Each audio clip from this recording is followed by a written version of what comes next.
বিনা কিছু না, কৃষ্ণ নাম।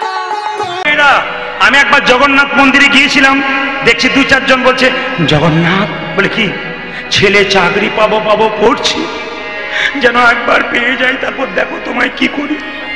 যিনি জগতের নাথ তার কাছে কিছু করার জন্য যাচ্ছে, উনি বলছে দেখো তোমার কি করি, চাকরি না পেলে তোমার কিছুই করতে পারবো, চাকরি পেলে দেখো তোমার কি করতে পারো। কত আমাদের লজ্জা বলুন তো। ভগবানের মন্দিরে গিয়ে বলি কৃষ্ণমণ্ডল কি বলছে দেখুন, যেটা আপনারা বলতে পারেন নাই। ওগো জগন্নাথ, তোমার হাত নাই তুমি দেবে কি? ওগো জগন্নাথ, তোমার হাতে নাই তুমি দেবে কি? তোমার পা নাই তুমি দেবে কি? তোমার তো পা নাই তুমি দেবে কি? এত বড় কথা কে বলতে পারে? ভগবানের সঙ্গে যে পাক্কা সম্বন্ধ তৈরি করতে পারে। আপনি আমাকে জোরালো কথা শোনাতে পারেন কখন? যখন আপনার সঙ্গে গভীর সম্পর্ক থাকবে। এমনি এমনি সম্পর্ক না রাখলে বলা যায় না। তাই কি বলছে, তোমার কাছে চাইবো বলে এলাম, কিন্তু কি চাইবো? তোমার হাত নাই তুমি দেবে কি? ওগো জগন্নাথ, তোমার হাত নাই তুমি দেবে কি? তোমার পা নাই তুমি দেবে কি? তোমার তো পা নাই তুমি দেবে কি? প্রশ্ন করলো কে? কৃষ্ণমণ্ডল। উত্তর দিচ্ছে কে? জগন্নাথ আকাশবাণী করে বলছে, ওরে কৃষ্ণমণ্ডল শুনে রাখ, আমার হাত নাই, এ হাত আমি তোদেরকে দিলাম কর্ম করার জন্যে, কর্ম করার জন্যে। আমার পা নাই, এ পা তোদেরকে দিলাম কর্ম করতে গেলে এক জায়গা থেকে অন্য জায়গা যেতে হবে বলি। আমার যা নাই আমি তোকে তাই দিয়ে দিলাম, তোরা আমার ভজনা কর। কৃষ্ণমণ্ডল কেঁদে কেঁদে বলল, গো জগন্নাথ, তুমি যাই বলো আর নাই বলো, লোকে তোমার কাছে গাড়ি চাই, বাড়ি চাই, টাকা চাই, পয়সা চাই, কিন্তু ও জগন্নাথ, আমি তোমার কাছে এমন জিনিস চাইবো জগতের কেউ চাই না। আমি গাড়ি চাইবো না, বাড়ি চাইবো না, টাকা চাইবো না। ওগো জগন্নাথ, তোমার কাছে কি চাইবো জানো? আমার যা থাকার না থাক একটা জিনিস নাই। আমার স্ত্রী বারবার কাঁদে, আমায় একটা কৃষ্ণ ভক্ত সন্তান দাও হে হরি। ওগো জগন্নাথ,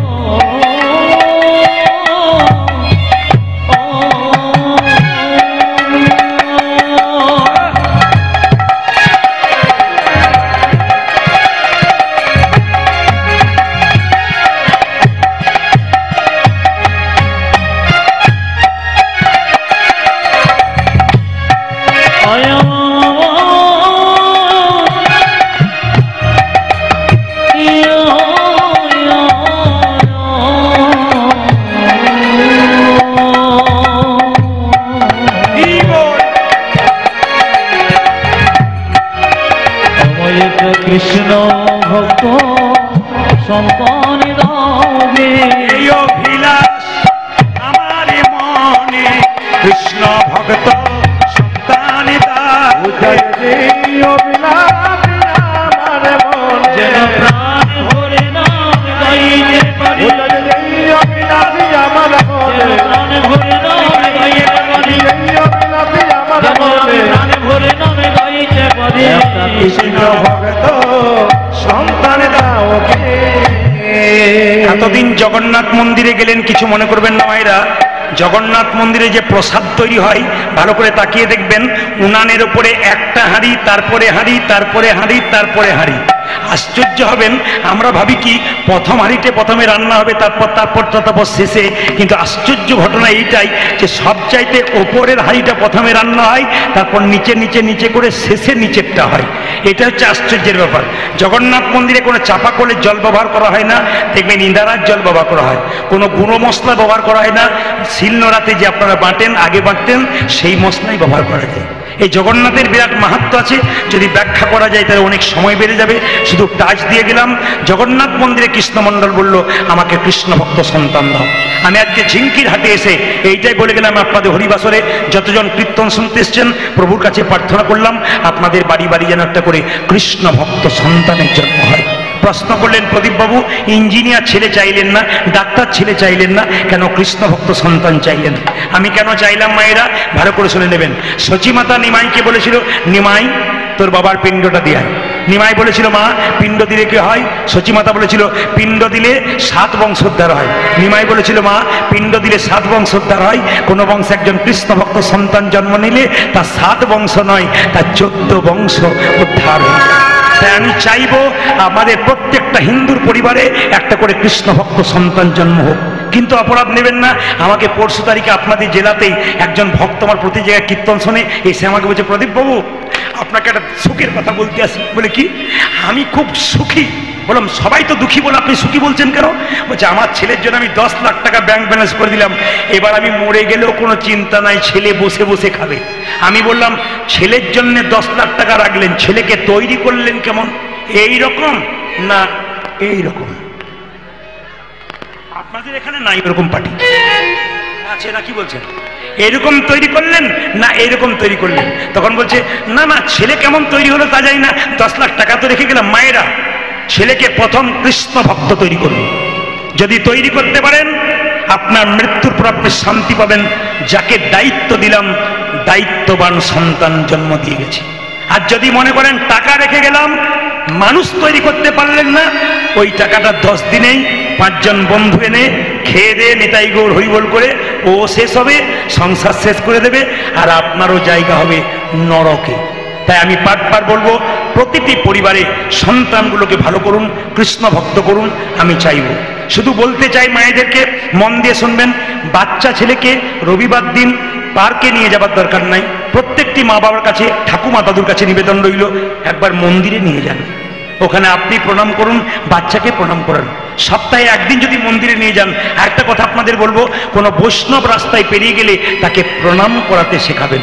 কেন বলুন তো? কোনো ব্রাহ্মণ পেরিয়ে গেলে তাকে প্রণাম করাতে শেখাবেন, কোনো কীর্তনিয়া পেরিয়ে গেলে তাকে প্রণাম করাতে শেখাবেন। কেন? তিনি যত আশীর্বাদ দেবেন আপনার ছেলে তত বড় হবে।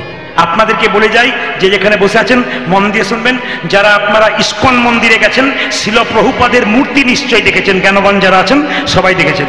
এই শিল প্রভুপাদের যদি চরিত্র শোনেন চমকে যাবেন। এইটুকু বাচ্চা, তার বাবা কলকাতায় চাকরি করে, 10টার সময় অফিসে যায়, 9টা পর্যন্ত দরজায় ছিপিয়ে বসে থাকতো। কেন বলুন তো? যদি কোনো বৈষ্ণব পেরিয়ে যেত, একবার আসুন একবার আসুন। ওর মা রেডি হয়ে থাকতো একটু জল নিয়ে। কেন? একবার আসুন। বলে কেন? আমার স্ত্রী দেখেছি। এসেছে বৈষ্ণব, বলুন বাবা কি জন্য ডেকেছেন? আমার স্ত্রী আপনার পাগুলো একটু ধুইয়ে দিলে। তারপর কি করলো? একা এদিকে বৈষ্ণবকে প্রণাম কর। আমার ছেলের মাথায় একবার হাত দিয়ে আশীর্বাদ করে বলে দিন যেন আমার ছেলে রাধারানীর কৃপা হয়, যেন কৃষ্ণের কৃপা হয়। ওগো মা, ছেলের জন্য কারো কাছে কিছু চাইবেন তবে তো পাবেন। আপনি প্রণাম করাতে শেখাবেন না, নিজে প্রণাম করবেন না, বৈষ্ণবকে সম্মান দেবেন না। এইদিকে তাকাবেন। আমরা কীর্তন করে যখন বাসা থেকে যাই, আসর থেকে যাই, অনেক মেয়েরা বলে আপনি আমার ছেলের মাথায় একটু হাত দিয়ে দিন। বলে কেন? কি বলবো? আপনার মতো যেন হয়। যাক বলে তো, তারপর মাগুলোর ইচ্ছা কি? ছেলে আমার বদমাইশ ডাকাত চরিত্রহীন না হোক, যেন একটু কৃষ্ণ ভক্ত হয়। আমি শেষে আনন্দ পাবো, লোকে আমাকে বলবে চোরের মা নয়, ডাকাতের মা নয়, যাচ্ছে কৃষ্ণ ভক্তের মা। আমি চাই প্রত্যেকটি হিন্দু পরিবারে, সনাতন ধর্মের মানুষের পরিবারে একটা করে কৃষ্ণ ভক্ত সন্তান তৈরি হোক। আমি চাই না কোনো সনাতন ধর্মের মানুষের নিন্দা করুক। আমি চাই না আসলে কোনো শাস্ত্রের নিন্দা হোক। আমি চাই না আসলে কোনো বৈষ্ণবের নিন্দা হোক। আমি চাই না আসলে কোনো ব্রাহ্মণের নিন্দা হোক। আমি চাই না আসলে ভগবানের নিন্দা হোক। আসলে ভগবানের সুনাম করুন, যেন মানুষ কৃষ্ণ ভজনের পথে যেতে পারে, সেই পথটা তৈরি করুন। মহাপ্রভু তো এটা শিখিয়ে যায়নি, মহাপ্রভু শিখিয়ে দিয়ে গেছেন কি? পতিতকে উদ্ধার করে গেছেন, যারা হরিনাম করে নাই তাদের উদ্ধার করেছেন, জগাই মাধাইকে উদ্ধার করেছেন, চাঁদ কাজীকে উদ্ধার করেছেন, সবাইকে প্রেমের দ্বারা উদ্ধার করেছেন। মায়েরা, কৃষ্ণমণ্ডলকে আকাশবাণী করে জগন্নাথ বলল, যা কৃষ্ণমণ্ডল, তুই যখন চাইলি কৃষ্ণ ভক্ত সন্তান, যা তোর কৃষ্ণ ভক্ত সন্তান হবে। জগন্নাথ মন্দিরে কৃষ্ণমণ্ডল প্রণাম করে তার বাড়ির দিকে যাচ্ছে, আর যেতে যেতে কি গাইছে জানেন? ভগবানের কি লীলা! যশোদার দুলাল বজে রাখা বৃন্দাবন মনোহারি। যশোদার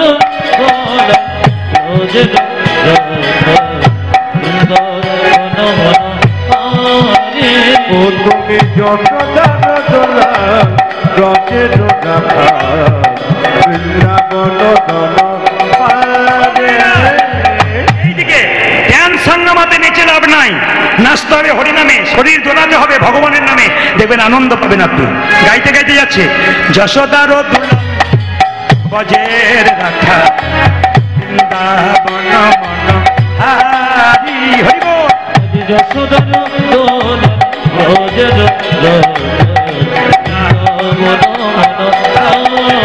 আচ্ছা, ওর দিকে তাকাবো না, তাকান, তাকিয়ে দেখুন, আমার দিকে এখন তাকাবেন না, ওর দিকে তাকাবেন।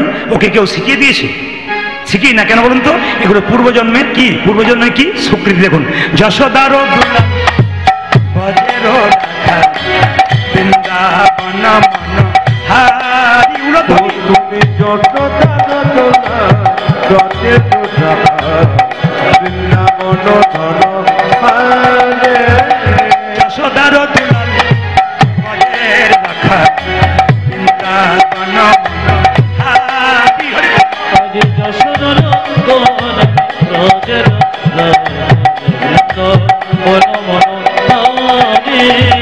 কবি জন রাধিকা রামন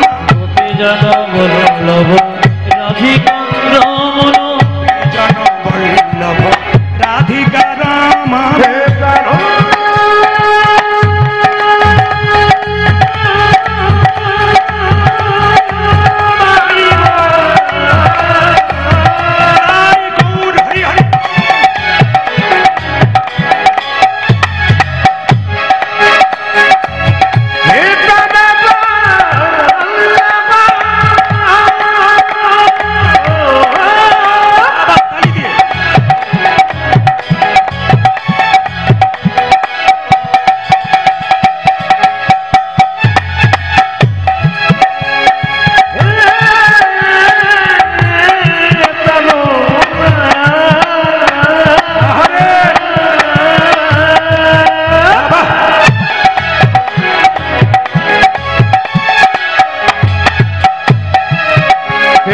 রমন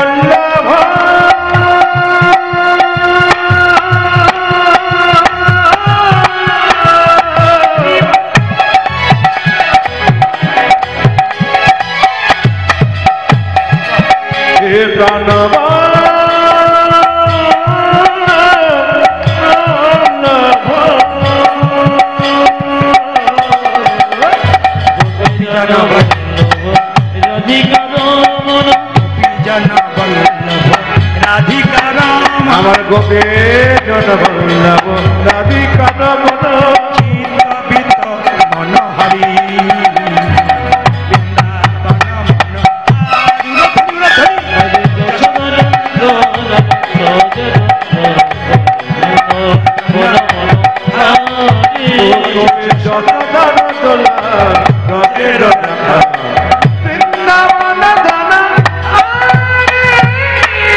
জগন্নাথ দেব কি,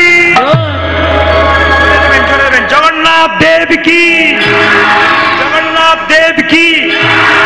আপনাদের দারুণ জিনিস শিখিয়ে যাই, কাজের চাপে কেউ কেউ তীর্থস্থানে যেতে পারেন না। পয়সা থাকলে অনেকে যেতে পারে না কাজের চাপে, অনেকে আবার পয়সা থাকে না বলে যেতে পারে না। যদি কেউ তীর্থস্থানে যেতে না পারেন, তবে কিছু কিছু কাজ করলে তীর্থস্থানের ফল পাবেন। যে যেখানে আছেন মন দিয়ে শুনবেন। প্রথম কাজ কি? আপনাদের ঝিঙ্কি হাটে কোনো ব্যক্তি গয়াকাশী বৃন্দাবনে গেছে আপনার পাশের বাড়ি কিংবা পাড়াতে, জানতে পেরে গেলেন, আপনি গিয়ে তাকে একটি প্রণাম করলেন। যদি আপনার চাইতে বয়সে বড় হয়, তিনি আপনার মাথায় হাত দিলেন, আপনি কিন্তু কিছুটা তীর্থস্থানের ফল পেয়ে গেলেন। মায়েরা, আপনার বান্ধবী সে জগন্নাথ মন্দিরে গেছে, গিয়ে একটু আলিঙ্গন করলেন। ভাইয়েরা, আপনার বন্ধু জগন্নাথ মন্দিরে গেছে কিংবা গয়াকাশী গেছে, গিয়ে আয় একবার আলিঙ্গন করি, আলিঙ্গন করলেন, কিছুটা ফল পেলেন। 3, বাচ্চা ছেলেরা মায়ের কোলে যায়, আপনারা বাচ্চাকে একটু কোলে নিয়ে আদর করলেন, আপনি কি পেলেন? জগন্নাথ দর্শন কিংবা তীর্থস্থানের ফল পেলেন। আর একটা কাজ করলে কিন্তু আপনারা ভালো ফল পাবেন, সেটা আপনাদের ঝিঙ্কিয়াটে অনেকেই করে, আমি হাত তুলতে বলবো। যারা করে একাদশী, সমস্ত তীর্থের ফল তার কাছে এসে হাজির হয়। একটু হাত তুলবেন আপনারা, কারা কারা একাদশী পালন করে। আমি একটু দেখে নি, ক্যামেরার মাধ্যমে উঠছে আপনাদের হাত, সত্যিকারে বলুন। বাবা, 2-4 জন বলছে সবাই তো তুললো দাদা, আমাকে বেকার বললেন, আমি তুলতে পারলাম না, কারণ আমি যে না খেয়ে থাকতে পারি না, আমার পেটে আগুন জ্বলে খালি খাবার জন্য। একাদশীর কথা বলবেন না, যা বলবেন বলবেন। তাকান তাকান, এদিকে তাকান। যারা হাত তুললেন একাদশীর জন্যে, যারা তুলতে পারলেন না তাদের জন্য বলবো, একাদশী করবেন আপনার জন্য নয়, আপনার ছেলের মঙ্গলের জন্য। একাদশী করবেন আপনার জন্য নয়, আপনার সংসারের মঙ্গলের জন্য। যে যেখানে বসে, এইদিকে এইদিকে, একাদশী ছেলে না মেয়ে জোরে বলুন, ছেলে না মেয়ে জোরে বলুন। মেয়ে। আপনারা কি বলছেন, ছেলে মেয়ে? এখন জেনে নিন একাদশী ছেলে না মেয়ে। ভগবান বিষ্ণু একটা অসুরের সঙ্গে 100 বছর যুদ্ধ করছিল। অসুরটা বিষ্ণুর সঙ্গে যুদ্ধ করতে করতে ভগবান বিষ্ণু চালাকি করে একটা গুহার মধ্যে ঢুকে গেল। অসুর মনে মনে ভাবলো, এই বিষ্ণু এবার তুমি হারলে, তুমি গুহায় ঢুকলে, এবার তোমায় মারবো। যেটা বিষ্ণুকে মারতে গেছে অমনি বিষ্ণুর শরীর থেকে একটা অপূর্ব জ্যোতি বেরিয়ে এসছে। জ্যোতি থেকে একটা সুন্দরী রমণীর জন্ম হলো। ভগবান বিষ্ণুর শরীরে জ্যোতি থেকে সুন্দরী রমণীর জন্ম হলো। সে কি করলো, ওই অসুরের মস্তকটাকে ছেদন করে দিল। সঙ্গে সঙ্গে বিষ্ণু বলল, বারে মেয়ে, আমি যার সঙ্গে 100 বছর যুদ্ধ করে পারলাম না, তুই তাকে মেরে ফেললি। মেয়েটি কেঁদে কেঁদে বলল, প্রভু আপনার ক্ষমতায় আমি ক্ষমতা পেয়েছি, আপনার শরীর থেকে জন্ম পেয়েছি, আমাকে অপমান করছেন কেন? আপনার জন্যই তো মারতে পারলাম। বলো প্রভু তুমি আমাকে কোন জায়গাতে রাখবে, আমার কি নাম দেবে? ভগবান বিষ্ণু বলল, তোর নাম রাখলাম আজ থেকে একাদশী। বেশ বেশ বেশ, খুব ভালো কথা, আমার নাম রাখলে একাদশী, কিন্তু আমার লাভ কি হবে? বলছে, তোর মধ্যে যারা প্রবেশ করবে তারা সমস্ত তীর্থের ফল লাভ করবে। সমস্ত ভক্তিমতী মায়েদের, সমস্ত দাদা ভাইদের যারা আছেন আমার আড়ালে, যারা আমাকে দেখতে পাচ্ছেন না, আপনারা হয়তো দেখতে পাচ্ছেন না, সুন্দর বসতে পেয়েছেন, প্রচুর দূর পর্যন্ত প্রচুর ছেলে মেয়েরা দাঁড়িয়ে আছে, অনেক দূর পর্যন্ত অনেক অনেক অন্ধকারে দাঁড়িয়ে আছে, এই পাশে প্রচুর দাঁড়িয়ে আছে। তারা কানে শুনে নেবেন, একটু মন দিয়ে শুনে নিন যেখানে বসে আছেন। মুসলিম সমাজে 30 দিন রোজা রাখা হয়। ভোর 4টের সময় খায়, সন্ধে 6টার সময় খায়, সারাদিন বসুন, সারাদিন থুতু গেলে না। আর আমাদের দেখবেন, আপনাদের ঝিমকি হাটে নয়, আমাদের কোনো মেয়ে যদি একাদশী করে না, ও দেখবেন দরজাতে বসে থেকে সারাদিন পাড়ার লোকে বলে, দিদি তুমি আজকে দরজায় বসে আছো, ওই যে আমার একাদশী। মানে জানাবার জন্য, তা দরজায় কেন বসে আছো? ছেলে গেছে বাজারে, ফল আনতে বলেছি, আমি খিদেই পেট জ্বলছে। মানে ও একাদশীতে কি? আবার আমাকে অনেকে জিজ্ঞেস করে, দাদা একাদশীতে কি কি খেতে পাই? কত সুন্দর উত্তর আমাকে জিজ্ঞেস করে যে কি কি খেতে, মানে খাবার কথা আগে, খেতে। শুনে রাখুন, একাদশীর দিনে যে যত মুখ ঝুটা কম করতে পারবে তার একাদশীর ফল হবে। মানে যে যত কম খেতে পারবেন একাদশীর দিনে তার তত লাভ। একাদশীর দিনে খাওয়ার চিন্তা নয়, একাদশীর দিনে 3টে শর্ত করবেন। খারাপ কিছু দেখবো না, খারাপ কিছু বলবো না, খারাপ কিছু ভাববো না। এই চেতনা যদি জাগে আপনি মানুষ হয়ে যাবেন। মায়েরা, একাদশীর দিনে 5টা জিনিস খাওয়া যায় না, গুনে নিন। চাল থেকে যা জিনিস হয় খেতে পাবেন না, গম থেকে যা তৈরি হয় খেতে পারবেন না, জব থেকে যা তৈরি হয় খেতে পারবেন না, সরিষা থেকে যে তেল তৈরি হয় খেতে পাবেন না, বিভিন্ন জাতীয় ডাল আপনি খেতে পাবেন না। প্রশ্ন করবেন, যদি কেউ নির্জলা একাদশী করতে পারে উত্তম একাদশী। যদি কেউ বলতে পারেন আমার গ্যাসের প্রবলেম আছে, আমি নাও থাকতে পারি, রোজার মতো নয়, রোজাতে কত কঠিন ব্যাপার, কিন্তু তবু দেখুন আমাদের হিন্দুদের কত সহজ করে দিচ্ছে, তবু আমরা পাচ্ছি না। এটা আমাদের, ওদের তো 30 দিন, আর আমাদের 12 মাসে কটা দিন? 24 দিন। মাসে দুটো করে একাদশী হলে কটা হয়? 24টা হয়। তাতে আমরা 15 দিন পর পর পাচ্ছি না, খালি খাবারের সঙ্গে। আবার দেখবেন ছোট ছোট বাচ্চারা মুসলিমদের মায়েদেরকে জিজ্ঞেস করে, মা রোজা রাখবো? তখন বলে, রাখ রাখ, আল্লাহ তোর বরকত করবে। আর আমাদের ছেলেরা যদি মাকে বলে, মা তুমি একাদশী করছো, ভাত খাবো না ফল খাবো, চুপ কর, ডাক্তার বলেছে খালি ভাতে থাকতে বারণ করেছে, মরবি, বুড়ো বয়সে করবি। মানে এই জন্য তো হিন্দু ধর্ম ধ্বংস হচ্ছে না। কি বলছেন? আমরা তো তৈরি করে দিচ্ছি, আগামী প্রজন্ম শিখবে কি করে? আপনার কাছে শিখবে। ও মায়েরা, বাঘিনী সাঁতার শেখায় বাচ্চাদের। আগে বাচ্চাগুলো জলে নামে না, আগে বাঘিনী নেমে যায়, তারপর বাচ্চাগুলো নামে। কেন জানে? মা যদি নেমে যায় তাহলে বাচ্চার কোনো ভয় থাকবে না। আপনারা মা হয়েছেন ধর্মের পথে, আপনি যদি না এগোতে পারেন আপনার বাচ্চা ধর্ম শিখবে না, শেষে আপনাকে বৃদ্ধাশ্রমে রাখবে। আপনি তখন দায়ী দেবেন, এমন খারাপ ছেলে জন্ম দিলাম। খারাপ ছেলে আপনি জন্ম দেন নাই, খারাপ আপনি নিজে তৈরি করেছেন। তখন আপনি নিজের গালে চড় মারবেন, ওকে মেরে কোনো লাভ নাই, ওকে কথা বলে, কারণ আপনি তৈরি করে দিয়েছেন। জেনে নিন, একাদশীর আগের দিনে রাত্রিবেলায় ব্রাশ করে নিতে হয়। হরে কৃষ্ণ। কালকে একাদশী, আজকে ব্রাশ করতে হয়। প্রশ্ন করবেন কেন? যে পেস্টটা লাগাচ্ছেন তার মধ্যে লবণ থাকে। সকালবেলা একাদশী দিন যদি পেস্ট নেন ওর মধ্যে লবণ থাকবে, আপনার লবণ খাওয়া হয়ে গেল, একাদশী আপনার হলো না। জিভটাকে আপনি পরিষ্কার করছেন জিভ ছোলা দিয়ে, যদি জিভ কেটে যায়, রক্ত বেরিয়ে যায়, আপনার একাদশী হলো না। ওই জন্য আগের দিন রাত্রিবেলায় আপনাকে জিভ ছুলে নিতে হবে, আপনাকে ব্রাশ করে নিতে হবে, সকালবেলায় গরম জল নিয়ে মুখটাকে পরিষ্কার করতে হবে। শুনে নিন মায়েরা, সিন্দুক লবণ, সন্দক লবণ খেতে পাবেন, কিন্তু আপনি এই কাঁচা লবণ খেতে পারবেন না। সরিষার তেল খেতে পারবেন না, সরিষার তেল মাখতে পারবেন না। নারকেল তেল মাখবেন, ঘি দিয়ে রান্না খাবেন, সাদা তেল দিয়ে খাবেন, কিন্তু যত কম খাবেন। তার মানে একাদশী দিন বলতে চাইছে আমার পেটটাকে যদি 4 ভাগ করা যায়, তাহলে 1 ভাগ খাবো, 1 ভাগ জল রাখবো, আর 2 ভাগ ফাঁকা রাখবো। যত মুখ ঝুঁটা কম করবে। আমি এবছর মালদা জেলায় গিয়েছিলাম, একটা বাড়িতে ঢুকেছে, আর বলছে বাবা আজকে একাদশী, তাহলে করুন, আমার কোনো অসুবিধা নাই। ওরা বলছে যে তাহলে এক কাজ করুন, আপনাকে সেবার ব্যবস্থা করে দিই। যখন বসেছি তখন চমকে গেলাম, 4 গ্লাস দুধ, 4 বাটি তরকারি। হ্যাঁ ওগুলো কেন ওগুলো খা, ওগুলো খা, 6টা কেন, 6টা। ও বেছে বেছে বলছে এটা দিতে হবে আর কি।